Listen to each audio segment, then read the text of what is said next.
বেগুন গাছে খাবার দেবে, একটু রোদ উঠলো তাই চলে আসলাম। নিয়ে নিলাম এখানে গোবর সার, আর নিয়েছি আমি আলুর খোসা, পেঁয়াজের খোসা, আর কলার খোসা, আর মোচার খোসা। তার সঙ্গে আরও নিলাম 1 মুঠো ছাই, 2 চামচ হলুদ গুঁড়ো, আর 1 মুঠো নিয়েছি হাড় গুঁড়ো।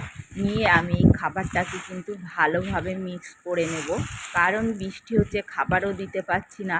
আর যেহেতু বেগুনও কিন্তু ছাদ বাগানে প্রচুর হচ্ছে, তো 15 দিন অন্তর আমাদের একটা কিন্তু খাবার দেওয়া অবশ্যই দরকার। একটু রোদ উঠলো তাই আমি ছাদ বাগানে এসেই এই খাবারটি দিয়ে দেব। তবে বৃষ্টি হলেও কোনো অসুবিধা হবে না।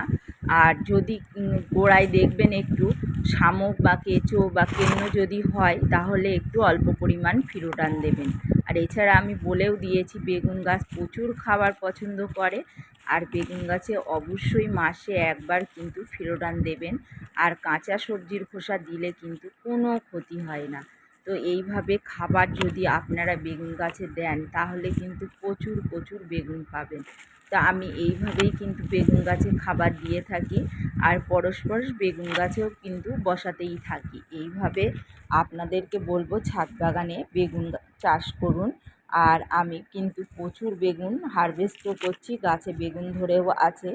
এইভাবে আপনারা বেগুন গাছে সরাসরি খাবার দিয়ে দিন। আর বেগুন গাছের যে পাতাগুলো কাটেন, অবশ্যই আপনারা ফেলে দেবেন না, গাছের এক সাইডে রেখে দেবেন, তাতে